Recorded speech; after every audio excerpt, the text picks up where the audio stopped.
Bonjour à tous, j'espère que vous allez bien. J'ai le plaisir de vous retrouver aujourd'hui pour une nouvelle présentation. Alors je m'excuse par avance, j'ai mis un terme à la série Halloween, hein, puisqu'elle n'a plus lieu d'être étant donné qu'Halloween est passé et que je n'avais pas franchement le cœur à continuer. Voilà, pour les personnes qui ont suivi, vous savez pourquoi j'ai pas envie de réexpliquer la situation aujourd'hui. Je reprends doucement comme je peux. Je vais vous présenter deux jeux qui ont été réalisés par Danilo Sanino, qui a eu la gentillesse de me contacter et de me proposer une collaboration pour vous les présenter. Donc j'étais agréablement surprise. En plus, ça change de ce que j'ai l'habitude de vous présenter. C'est un autre univers et c'est une très belle découverte. Je connaissais déjà un peu son univers sans le savoir, puisque j'avais vu passer le tarot Canva et aussi un autre tarot dont j'ai temporairement oublié le nom, qui a un côté cartoon et qui est très joli aussi. Donc évidemment, je vous mettrai les liens pour retrouver sa boutique. Et on est parti. Alors, donc au départ, il m'avait contacté en plus pour présenter ce jeu en priorité.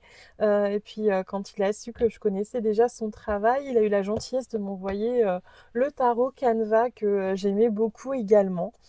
Voilà, donc je le remercie déjà. Donc, on commence par le Familiar Spirit Oracle, qui, comme son nom l'indique, est basé sur les animaux. Donc, sur les animaux guides, les animaux totems. Donc vous avez ici toutes les informations pour pouvoir le suivre. Je vous les remettrai aussi en barre d'infos.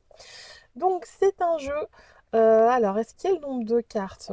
Non, je ne l'ai pas. Je crois que c'est une cinquantaine de cartes qui arrivent dans une boîte dure très solide. On a un guidebook papier en anglais. Alors, il me semble qu'il avait dit qu'on pouvait également lui demander la traduction en PDF du guidebook pour ce jeu. Et que j'ai oublié de demander d'ailleurs, je m'en excuse. Donc voilà pour cette jolie boîte. Donc, on a une boîte de très très bonne qualité. Au niveau des cartes, je dirais que ça ressemble à un format tarot. Est-ce que j'ai... Voilà. Oui, c'est un format tarot. Voilà, comme ça au moins on est clair là-dessus. Hop, je prends juste le temps de ranger mon jeu. Et donc on est sur des cartes mat, lisses. Voilà, très bonne qualité de carte. Au niveau de l'épaisseur, je dirais qu'on est au moins, je sais pas, du 250-300 grammes, je sais pas trop. Voilà pour le dos. Et on est parti pour les illustrations. Voilà pour ce jeu. Alors évidemment, moi, ça me parle. J'aime énormément le côté animalier. Donc je vais prendre plaisir, un grand plaisir à l'utiliser. Et je pense que justement, je l'utiliserai en complément du tarot qu'il m'a aussi envoyé.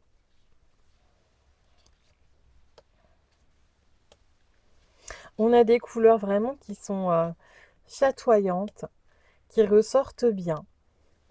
On a une petite phrase à chaque fois pour nous mettre sur la voie euh, de la signification des cartes. Excusez-moi, le retour est un peu difficile.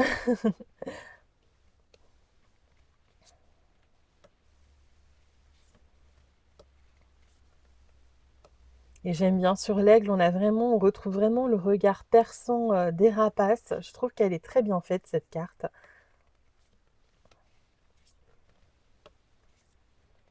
Donc même si j'adore les animaux, j'ai pas beaucoup de jeux sur les animaux.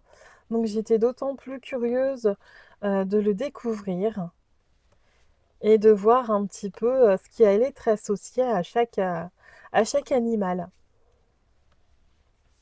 Donc on peut s'inspirer justement de ces animaux pour, savoir comment surmonter une situation, par exemple, ou quelle est l'énergie qui va nous aider pour la journée à commencer. Bon, bah, le phénix, la résurrection, sans surprise. On a un très beau phénix d'ailleurs. Le scarabée, le requin. Ah, et le serpent, c'est marrant, d'habitude, le serpent représente ce qui est toxique, ce qui est négatif. Et là, on a plutôt la transmutation des émotions. Et c'est intéressant comme façon de voir, j'aime beaucoup. L'hirondelle. Bon, l'araignée, je m'attarde pas trop, hein. Elles ne m'ont rien fait, mais il n'y a rien à faire. Les araignées et moi, on ne sera jamais copines. La licorne, très jolie carte aussi. Le loup et le zèbre, qu'on retrouve, je crois que c'est la première fois que je le vois dans un jeu d'ailleurs. Voilà pour ce jeu. Donc un très joli jeu de très bonne qualité, vraiment. On apprécie de l'avoir en main. Et puis au niveau du mélange des cartes, elles se mélangent pas trop mal pour du mat neuf. C'est pas si mal. Donc je pense qu'elles vont très vite glisser toutes seules. Je trouve que c'est une qualité de carte, moi personnellement, que j'aime beaucoup. Je me suis pas mal lassée du glossy qu'on voyait partout pendant un moment. Alors même si ça colle encore avec certains jeux, c'est vrai que maintenant j'apprécie beaucoup plus les cartes mat.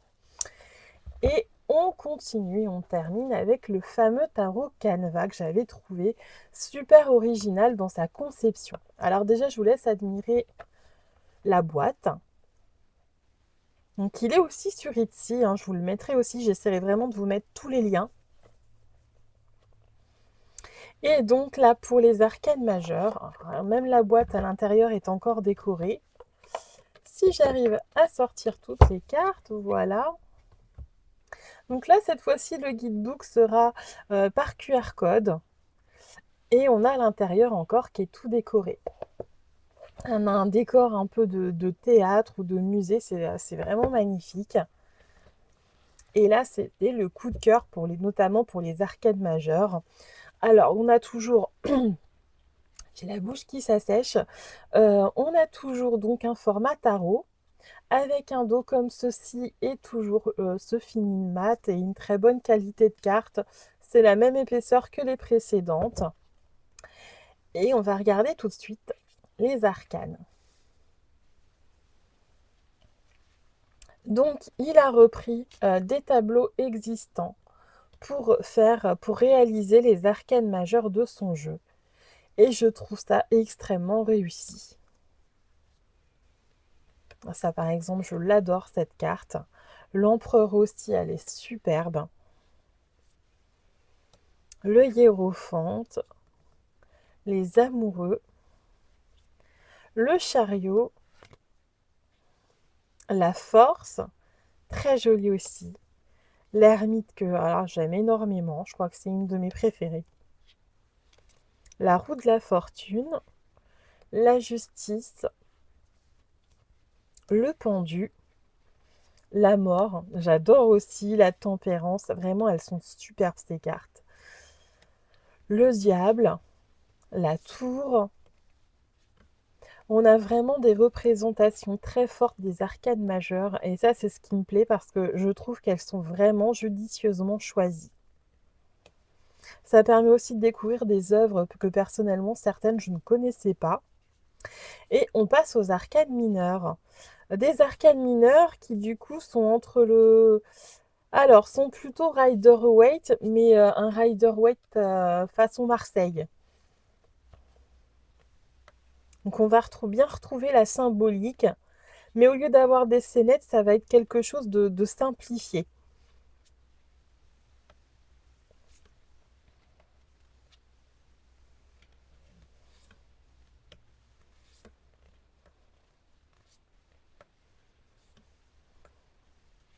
Et on reste vraiment dans un côté un peu mythologique, historique, ce qui fait que ça dénote pas avec les arcanes majeures. On passe aux coupes. On reconnaît bien la signification du 3 de coupe par exemple, le 4 de coupe aussi. Donc au niveau des significations, on retrouve vraiment bien le Rider-Waite, mais il est fait un petit peu façon, Marseille en plus illustré. C'est un mix entre les 2 et je trouve que c'est joliment réalisé. On a la douceur du page de coupe avec ce nounours, la créativité un petit peu, enfin, plutôt l'amusement parce que bon, le jeu vidéo, c'est pas très créatif à moins de le faire soi-même.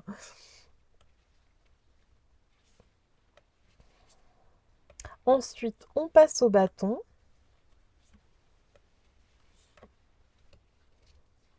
On a un 4 de bâton qui est vraiment superbe.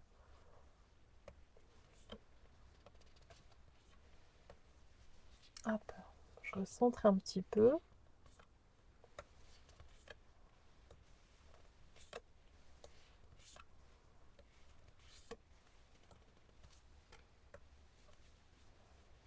On passe aux épées. Donc on voit bien que le 3 d'épée n'est pas spécialement une carte très joyeuse. Il en a même un bras en moins, le pauvre. Le 4 d'épée. Le 5 d'épée. Le 7 d'épée où on voit bien la fourberie, le vol. Le 9 d'épée. On a vraiment des représentations qui sont fortes, hein, au niveau des significations. On a vraiment, c'est judicieusement fait. Là, il y a l'idée de prendre la parole, de se faire entendre. Là, on a tout ce qui est recherche. Donc ça va être une femme cérébrale, quelqu'un qui étudie, qui va avoir peut-être un esprit logique, scientifique.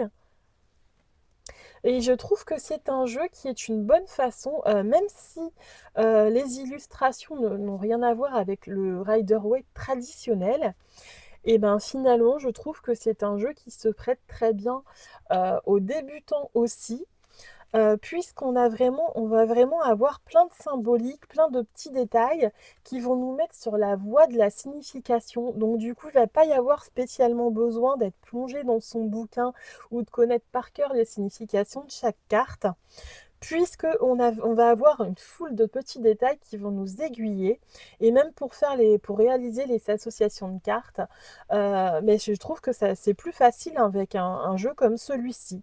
En plus, on a des représentations qui sont fortes, aussi bien au niveau des arcanes majeures que des arcanes mineures. Après, si on peut compléter justement pour avoir un conseil supplémentaire, une énergie supplémentaire avec l'autre jeu. Et je trouve qu'au final, ce sont deux jeux qui se complètent très bien et qui sont très parlants. Bon, je vous avoue que moi j'ai encore un petit coup de cœur supplémentaire pour le tarot que j'avais déjà vu passer. J'avais déjà eu un coup de foudre, mais là le fait de l'avoir entre les mains, voilà. Le coup de foudre est confirmé et est encore plus fort. C'est vraiment un jeu que je conseille, hein. Je le trouve super génial. Et celui-ci, bah, évidemment, autour des animaux, voilà, c'est encore autre chose. Ça va être un conseil plus spirituel, mais ça peut s'appliquer aussi à la vie de tous les jours, hein, parce que bah, les animaux ont ces défis au quotidien de juste déjà savoir comment ils vont pouvoir combler leurs besoins primaires, et on peut s'en inspirer dans notre façon d'appréhender notre journée aussi, ou nos problèmes du quotidien. Donc ce sont deux très bons jeux.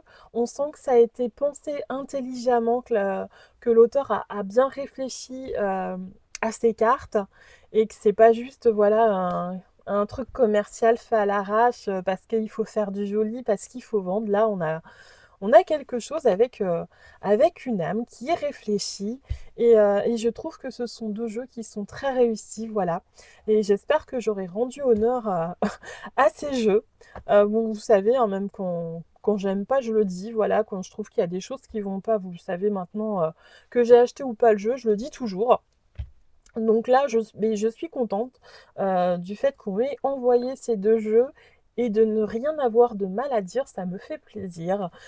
Tout est de qualité, Ça a été soigneusement envoyé, que ce soit les boîtes comme les cartes, bah, la qualité est là et ben, moi, je suis satisfaite. Une présentation comme ça me fait plaisir. J'espère que ça vous aura plu également et je suis ravie, bah, de reprendre les présentations avec des jeux comme cela. Voilà. Je vous dis à très vite pour, de nouvelles présentations. Il me restait 2 jeux à vous présenter pour, la série Halloween. Alors comme ils ne sont pas spécifiquement typés Halloween à base de citrouille et tutti quanti, ce sont des jeux que je vais pouvoir vous présenter individuellement, un autre jour tout simplement. Mais là, c'est vrai que l'esprit d'Halloween, n'est plus là pour, voilà, vous comprendrez pourquoi si vous avez vu mon post ou que vous avez, regardé la précédente vidéo. Donc, heu, donc voilà. Je vous dis à très vite pour une nouvelle présentation et en attendant, portez-vous bien. À très vite.